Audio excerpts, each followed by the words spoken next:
اس ناکا کی مہار مروارید کی ہوگی اور پاؤں سبز زمرد کے ہوں گے۔ آج میری اولاد کے شیعہ، ان کے بچوں، ان کے دوستوں اور دوستوں کے دوستوں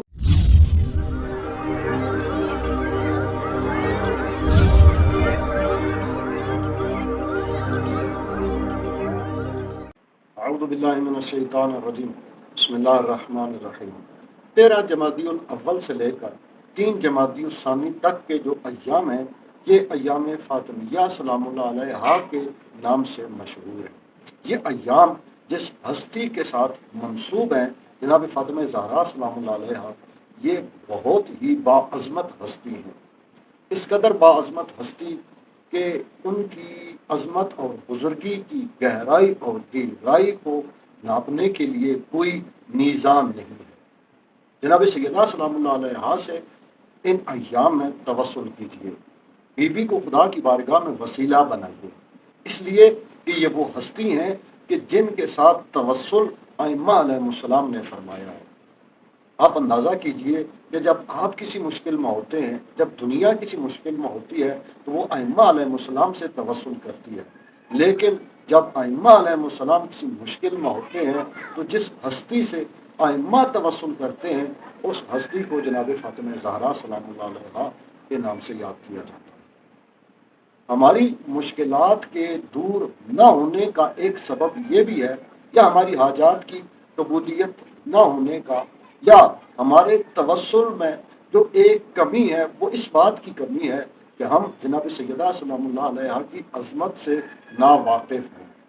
بی بی کی عظمت کو سمجھنے کے لیے آپ کی خدمت میں رسول خدا صلی اللہ علیہ وآلہ وسلم کی ایک حدیث بیان کرتا ہوں۔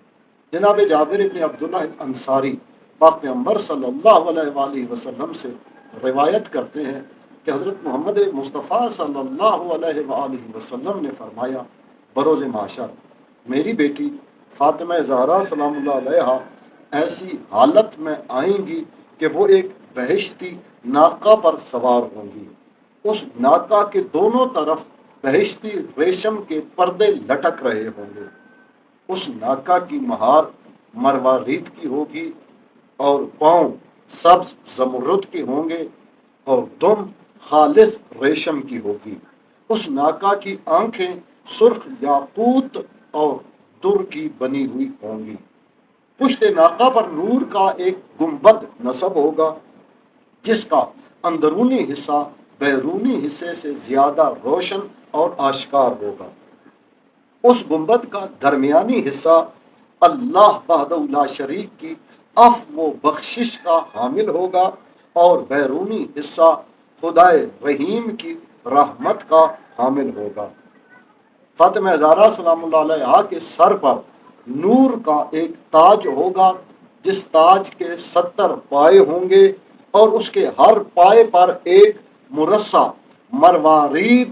روشن ستارے کی مانند چمک رہا ہوگا۔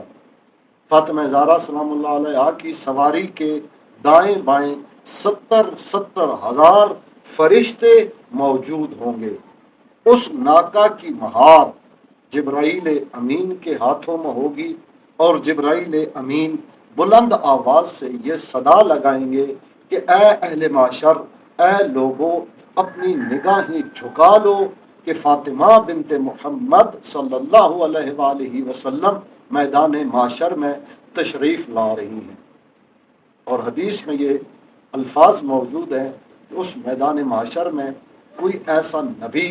کوئی ایسا صدیق، کوئی ایسا رسول یا کوئی ایسی صالحین کی جماعت نہ ہوگی جو یہ آواز سن کے اپنی آنکھیں بند نہ کر لے۔ جب بی بی میدان معاشر سے گزرتے ہوئے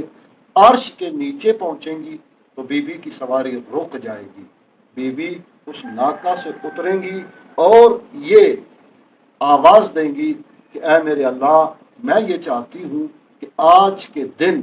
میرے اور ان لوگوں کے درمیان فیصلہ فرما جنہوں نے مجھ پر ظلم کیا اور میری اولاد کو شہید کیا۔ تو آواز قدرت آئے گی، اے میری حبیبہ، اے میرے رسول کی بیٹی، مانگو کہ آج میں تمہیں عطا کروں گا، شفاعت کرو کہ آج تمہاری شفاعت قبول کی جائے گی۔ تب فاطمہ زہرا سلام اللہ علیہا یہ آواز دیں گی کہ میرے اللہ، آج میری اولاد کے شیعہ، ان کے بچوں،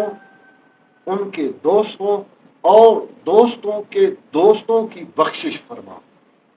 آپ نے یہ نوٹ فرمایا کہ جناب فاطمہ زہرا سلام اللہ علیہا کس قدر مہربان، کس قدر شفیق ہے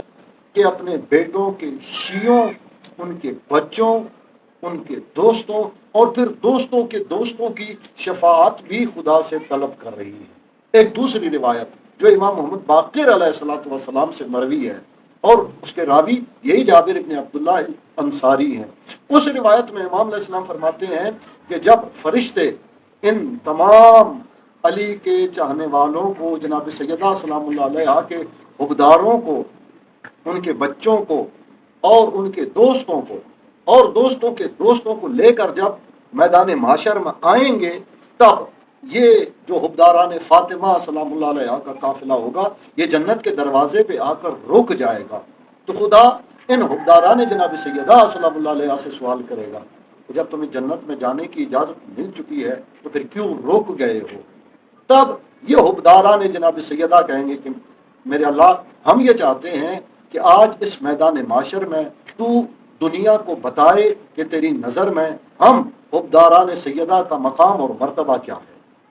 تب آواز قدرت آئے گی کہ اے حبداران فاطمہ زہرا سلام اللہ علیہا، واپس پلٹو اور اس عالم معاشر میں نگاہ دوڑاؤ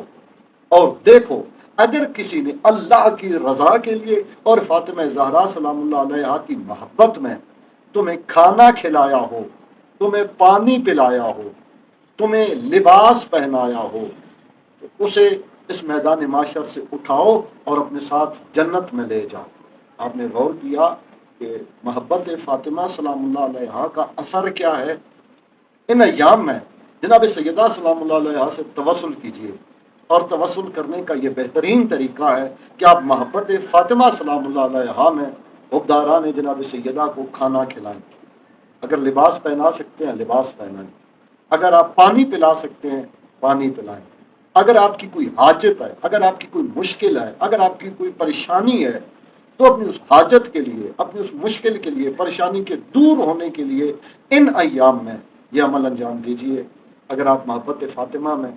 کچھ بھی خدمت کر سکتے ہیں تو انجام دیجیے، انشاءاللہ آپ کی مشکل دور ہوگی اور آپ کی حاجت پوری ہوگی۔ اللہم صلی علی محمد وعلی محمد وعجل فرجہ۔